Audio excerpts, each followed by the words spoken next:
Pada video kali ini saya akan lebih fokus menjelaskan tentang apa itu linked list. Yang akan dibahas di sini khusus untuk single linked list. Jadi apa itu linked list? Linked list pada dasarnya terdiri dari dua suku kata, yaitu link dan list, di mana list berarti kumpulan dari elemen atau node. Kumpulan elemen atau node. Jadi saya tuliskan di sini, link artinya adalah saling berhubungan dengan menggunakan pointer. Nah, itu adalah arti dari linked list. List artinya kumpulan elemen, sementara link yaitu saling berhubungan dengan menggunakan pointer. Linked list memiliki struktur bentuk seperti berikut. Saya gambarkan kira-kira kurang lebih seperti ini.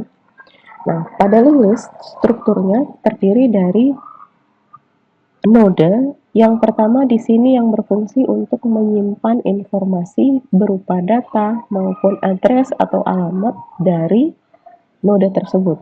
Sementara di bagian yang kedua, node yang kedua di sini fungsinya adalah untuk menunjuk node selanjutnya atau berfungsi sebagai pointer. Oke, untuk lebih jelasnya saya tuliskan di sini. Jadi, pada bagian pertama, pada struktur linked list berfungsi untuk menyimpan info.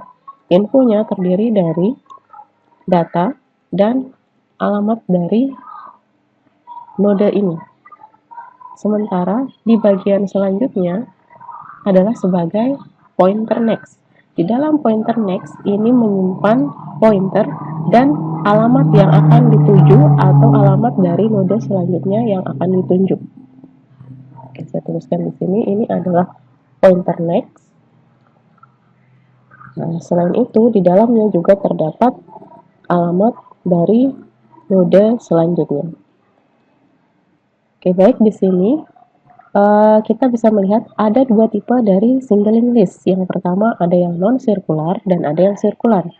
Yang dikatakan non-sirkular adalah yang seperti yang terlihat pada gambar berikut.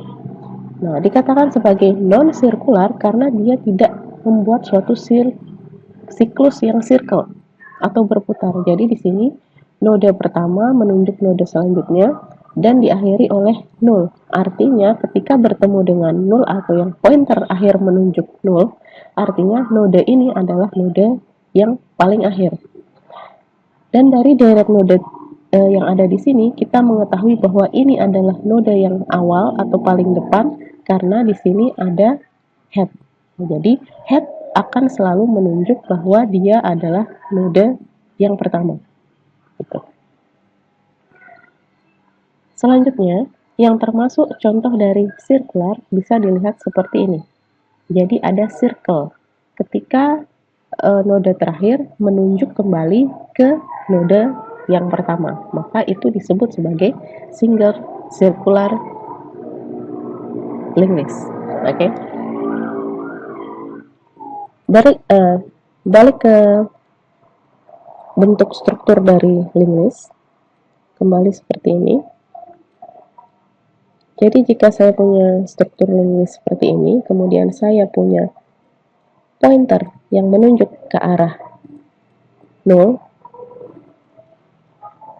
artinya ini adalah pointer yang terakhir dari sekumpulan node. Kemudian ketika ada penunjuk di sini yang ditunjuk oleh head atau root, atau biasanya disebut sebagai root, maka ini juga termasuk sebagai elemen pertama atau node pertama. Artinya jika saya memiliki gambar seperti ini adalah node satu-satunya, yaitu node pertama sekaligus sebagai node terakhir. Ini termasuk ke dalam non-circular linked list. Kita dapat mengatakan ini sebagai sirkular ketika dia tidak menunjuk ke 0. Saya hilangkan 0-nya di sini. Kemudian pointernya akan menunjuk kembali ke saya bikin di sini. Jadi ini akan dikatakan sebagai sirkular ketika dia menunjuk dirinya sendiri karena dia terdiri dari satu node. Tapi ketika dia terdiri dari banyak node, misalnya aja seperti ini, maka dia dikatakan sebagai sirkular ketika dia menunjuk ke arah node yang awal. Jadi pada bentuk struktur node seperti ini, yang menjadi head adalah yang ini. Ini dikatakan sebagai node awal. Kemudian dia tidak memiliki akhir, di mana node yang paling akhir akan menunjuk kembali ke node awal, maka dia disebut sebagai circular link. Lalu selanjutnya, apa perbedaan antara penggunaan release dengan linked list? Jadi saya punya node yang elemennya adalah 4, 7, 8, dan 2. Nah, kemudian ini adalah bentuk dari release.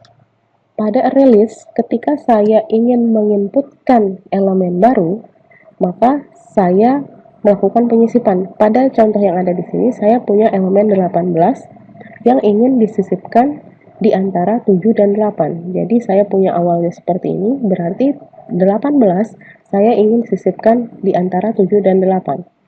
Artinya nanti dia harus menempati elemen kedua. Maka pada penggunaan release, ketika saya melakukan penyisipan angka 18, 4 dan 7 diam pada tempatnya, kemudian 18 masuk kepada elemen kedua, 18 masuk kepada indeks kedua, kemudian nilai 8 yang tadinya berada pada indeks 2 akan bergeser, begitu juga dengan elemen-elemen setelahnya, akan bergeser terus. Itu yang terjadi ketika menggunakan release. Tapi permasalahan ini dapat diatasi ketika kita menggunakan linked list. Pada linked list, seandainya seperti kasus sebelumnya, saya punya 3, 4, 5, 6. Ini adalah deret dari list. Kemudian saya ingin menyisipkan 85 di antara 4 dan 5. Pada linked list, saya cukup langsung menambahkan elemen, terserah posisinya di sini ataupun di sini. Yang menyebabkan kita tahu setelah elemen keempat lalu 85 adalah melihat dari pointernya. Artinya dengan penggunaan gambaran seperti ini, elemen 3 menunjuk ke alamat yang di dalamnya ada elemen 4. Setelah 4 menunjuk ke 85. Jadi walaupun saya menuliskan posisinya ada di sini, di sebelah sini, tapi nilai elemennya 85, cukup dengan membawa pointernya ke arah sebelah sini. Jadi itu kelebihan dari linked list. Jadi saya tidak perlu melakukan pergeseran yang menyebabkan banyaknya memori yang terbuang ketika pergeseran itu jumlahnya cukup banyak. Jadi dengan bentuk seperti ini kita akan lebih mudah ketika kita menggunakan linked list. Jadi kapan kita menggunakan release? Release digunakan untuk kasus-kasus tertentu yang tidak membutuhkan pergeseran yang banyak, maka kita bisa menggunakan release. Tapi jika memungkinkan terjadinya pergeseran yang cukup banyak, kita bisa menggantinya dengan menggunakan linked list dengan bentuk seperti ini.